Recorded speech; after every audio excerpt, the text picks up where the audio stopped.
Good morning. Good morning.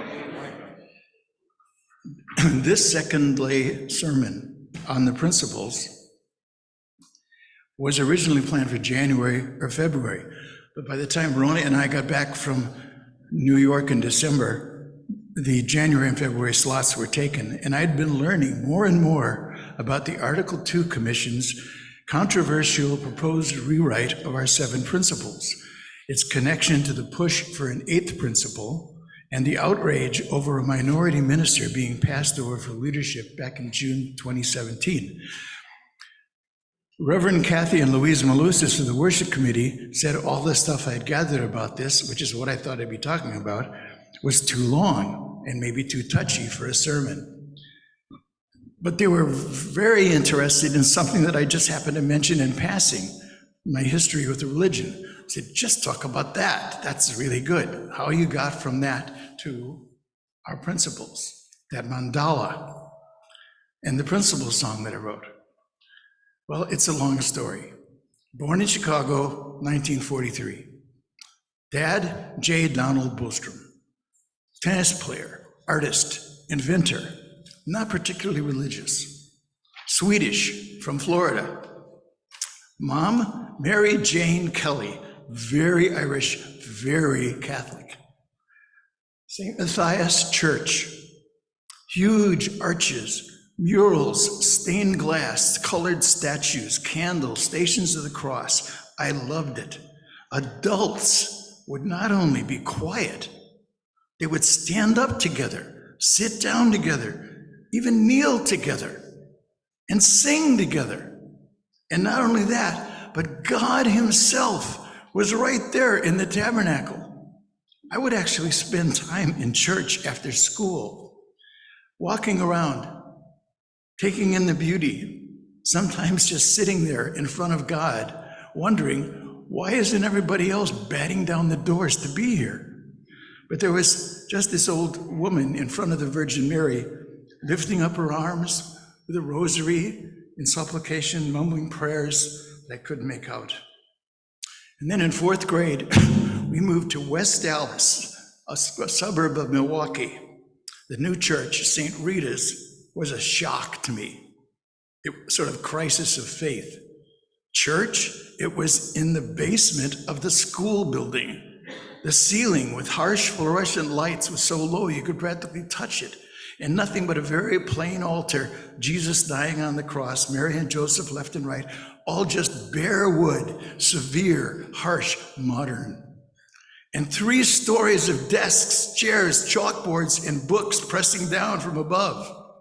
I shot my prayers out through the wall behind the altar to the open air so they could get through to 60th Street and rise up to heaven. And every Sunday, all the priests would talk about was more money so they could build a new church. But in 5th grade, this nice young nun started hanging my drawings on the wall, on the bulletin board. She called me an artist. And one day she introduced Father Mark, who would teach us religion from now on. It was time for the sacrament of confirmation. And Father Mark passed out the Baltimore Catechism. It was a list of questions and answers. Number 1, who am I? Who am I? There are other people in the world who think about this question and they have answers? What is this book? The bell rings, we go out for recess, and I'm standing at the edge of the parking lot playground looking at the other boys playing ball, which I'm not. And over on 60th Street, the Chevys and Fords and Plymouths going by, cars that I can't make out for the life of me, the difference between them, even when they're parked. And I realized this is because I don't care about those things. What I care about is that book and this religion thing. And I finally know who I am. And I'm rising up in the air, out of my body, so high that if I go any higher, I know I'm going to see Lake Michigan. How did I get back down? That's another story. Ask me. But after school, I went over to the rectory and tell Father Mark, I really want to be part of this religion thing. And everyone says I'm an artist, so can I please learn to make stained glass windows, carve statues, paint murals? Nah, the brothers do that. You're too smart. You should be a priest. Next thing I know, I'm an altar boy. I'm in the Dominic Savio Club for aspiring priests. I've got the Ad Altari Dei Boy Scout badge. And for high school, I'm up in Wisconsin, just outside the town of St. Nazianz, founded by the Society of the Divine Savior, the Salvatorians, as the home of the Salvatorian Seminary. This was 1957. We wore suits in study hall every night. We prayed a lot. I was in the choir, good choir. We traveled around, gave concerts. Of course, I couldn't stop being an artist. I hand-tooled sacred designs on calfskin missal covers for the fathers and brothers. And one day, Father Patrick comes into English class, slams his books down on the desk as usual, and yells, "Bostrom, that's not an essay, that's a short story." So now I'm a writer too, in the school paper. And then we graduate. And God has guided me to these Salvatorians. So I go to Colfax, Iowa, to the Salvatorian Novitiate, a year of prayer and silence, black robe, Roman collar, rosary, 15 minutes of talking after lunch and dinner. I take care of the library. I paint a big mural on the refectory wall. Father Sean teaches us about the virtues, becoming a better person, helping others to do the same. And then one day, Father Sean calls me into his office and goes, "What did you do at the draft board in Des Moines yesterday?" And well, I checked off the first one, conscientiously opposed to war in any form. No. You skip that one. You go down to the bottom and you check off religious exemption. But Father, it said conscience. You can either follow your conscience or you can be a priest in this order.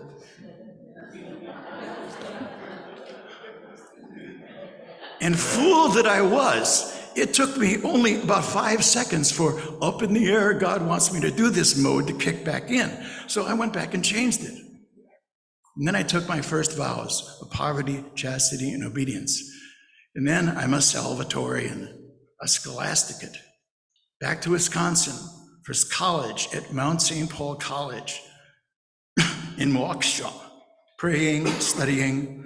A guy from Montana had given me his guitar back in the novitiate, and I was part of a little Peter, Paul, and Mary type trio. And I did the covers of the magazine. I wrote essays and poems, and I started to regret not having insisted on being conscious objector. Vietnam, Kennedy shot.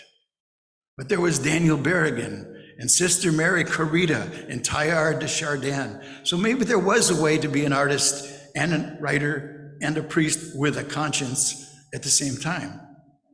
Then for my junior year, I was selected as one of 4 Americans to go to the International Scholasticate in Rome. We lived right next door to St. Peter's. The Second Vatican Council was in session, the ecumenical movement, Pope John the 23rd. We walked the back streets of Rome every day to the Pontificia Universitas Gregoriana, courses in Latin. Every philosopher ever, with an explanation of how each one was wrong. Quaenam dicitur Leibniz super questionem immortalitatis animae. That was my final exam question from a little priest in a chair. I thought Leibniz was a genius. I didn't tell him that. I just told him about Leibniz's monads as best I could in Latin. Nevertheless, somehow I couldn't hide who I really was. We all had to practice sermons, and after mine, the other scholastics started calling me Il Poeta. And we all got sent back to the States after just 1 year, because one of us really didn't get along with the prefect of scholastics. So back at Mount St. Paul, I resumed drawing covers, writing poems for the magazine, but we finished our senior year at Marquette University. For the first time, I got to choose an elective course each semester. First, I chose The Apocalypse of St. John as interpreted in the films of Ingmar Bergman. The other choice may have ended my so-called vocation. The concept of the people of God in the Old Testament compared to Marx's concept of the proletariat. Brilliant. Liberation theology wasn't even a word yet, not in America. When I asked the professor where I could learn more, he referred me to Marxists in Paris. And as the semester ends, just as I'm about to graduate, Father Lloyd calls me into his office. I'm not going to let you renew your vows next September. Why not? You just don't fit. What do you mean? Well, you're an artist, aren't you? You don't find many artists in religious orders, do you?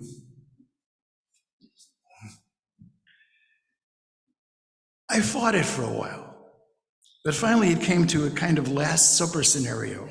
All the priests lined up behind a long table with me in front, more like an inquisition, really. One of them tells me, "You will split the order in half." And it finally dawns on me, these priests don't really like me. They don't want me. Why am I fighting so hard to stay with them? And an invisible body of Jesus drifts down from above into my new invisible arms. And I say the words that will end it all and set me free. This invisible body of Christ did not go away. It stayed with me while I packed a suitcase and got a ticket back to Chicago. My folks had moved back there. But since West Dallas is on the way to Milwaukee, train station, I stopped back at the place where it all began, St. Rita's. So I get off the bus at Lincoln Avenue and 60th and carry my suitcase and the body of Jesus past the school to the parking lot. But the parking lot isn't there. They finally got enough money to build a new church. And it's magnificent. I just stand there looking at it. Finally, I go inside. I put down my suitcase, take a flyer from the rack in the lobby. It says, "This church has more stained glass than any church in the world." I go in finally. It's incredibly beautiful. And the altar, I swear to God, it's right over the spot where I drifted up out of my body 9 years ago. That made the invisible body of Jesus a little lighter. I don't remember exactly, but it was probably weightless by the time I got back to Chicago. I kept on asking, who am I? I kept getting answers. On the road as a musician in the 70s, I stayed in a house in Illinois called Paisley Acres. One afternoon, someone left a candle too near a tapestry and it burned down. And when everyone was gathered in some apartment being miserable. So I picked up my guitar and I played miserable music. And gradually I picked up the tone, mellower, happier, brighter, and they got all positive and happy. And more people started coming over and talking about how everything was going to be okay. And an angel appeared in the wall across from me. And in my head I heard, "This is what you should really be doing." And I tried, really. But a year later, I wound up in death metal LA, so bummed out that I couldn't play at all. Till one day I heard My Sweet Lord on the radio. I started playing that, and bang, my friends at the Venice Fire Temple took me over to the Hare Krishna Temple, and I became a Hare Krishna. And then about 3 months later, I met someone who told me, "You're just worshiping an idol in that temple. Krishna has reincarnated. Again, he's a 12-year-old perfect master, Guru Maharaji." So I met the Guru's Mahatma. I became his personal musician. I opened for the Guru at the San Francisco Auditorium, and he told me, "Get a ticket to India. You can live in my palace in the Kashmir Valley, and my brother will teach you how to play the sitar." At this point, I was divinely delusional. I thought that everyone I met was actually this Krishna, this 12-year-old Krishna in disguise playing a leela, a game with me, because that's what Krishna does. So when I went back I went back with the Mahatma and I found a want ad that said, get paid today.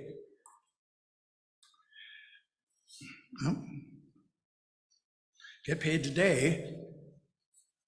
And I went over to the Little Pictures warehouse. The guy who was polishing something on his suit and saying, "How's my Phi Beta Kappa key, Phil?" He was Krishna.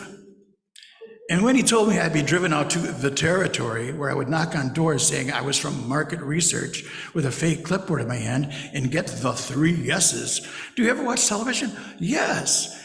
Have you ever seen anything advertised on TV? Yes. Can you get me a box top or a label, something to give to market research? Why, of course, sir. Then you take out your Little Pictures folder and tell them that you can get a free photo shoot of her whole family for just $1 more. That's your 4th yes. You just write down her info, bring it back, and you get the $1. That was Krishna too, testing me, seeing how much I really wanted to go over to India and live in his palace and have his brother teach me the sitar. And when this weird woman with the beaded bag plopped herself down in the car seat next to me and shoved me over, she was Krishna too. And when she looked at me and said, "What do you do?" And I gave her my Guru Maharaji, Lord of the Universe leaflet, and she looked at me and said, "Boy, we got something better than that for you." Somehow, she was still Krishna. But then she rummaged in her bag and pulled out a book called The Factors. It was numbered just like the catechism. She had me read it, asked me what I thought. I said, "It sounds like the Rig Veda, only written by an American engineer." She poked me in the chest and said, "Them Guru Maharaji folks, they're trying to stick you in your body." That was too much. I'd been walking up a mountain to Krishna, and now another mountain had appeared out of the mist with this weird American Buddha at the top. His name was L. Ron Hubbard. And he wanted me to walk the razor blade across to his mountain, like Krishna was sending me to Buddha. It was too much, but I did it. I walked the blade. I bought her a copy of Dianetics with the $3 that I made that first day. I went back to the apartment that the Mahatma had got for me. I met a homeless guy on the way, gave him my bed, stayed up all night reading Dianetics and tried to run it on him when he woke up. He fled. I went back to the territory, made $30 that day, an omen, went to the Scientology org and saw a Sea Org poster. That was it. I signed up right then and there. I became a willing slave of L. Ron Hubbard for the next billion years because he was Buddha. Despite his stupid ascot, despite the corruption I saw all around me in Scientology, I could not let go. I was in the prison of belief. 8 years in the Sea Org, but I didn't fit. The songs, the murals, that was okay, but not the speaking out. They kept throwing me in the brig. And finally, when I spoke out too clearly, they declared me a suppressive person and threw me out. I spent a couple of years hanging out with Scientologists, hoping to get the SP label taken off me, but then I went to Clearwater just as the city was holding public hearings on the church. That finally opened my eyes all the way. I walked away completely, once and for all. That's also when I first ran into UUs. Tampa, maybe it was Georgia. Just a couple of conversations, but honestly, I wasn't impressed. They came across as kind of shallow, no real values. But when I moved to Staten Island in '85 and found out the Navy was home porting a battleship, 2 destroyers, and up to 700 nuclear missiles, like a mile from my home, the only ones speaking out about it were the UUs, the Social Concerns Committee. So I hung out there. I liked them. I liked Rev Borton, Ben Borton, big activist. I became a member. You had to agree to the principles then before you signed the book, which is fine with me. I glanced at them, Sure, sounds good to me. Didn't give it another thought. 15 years later, 2005, I volunteered to teach Sunday school. I was assigned the lower elementary group. I've taught first grade.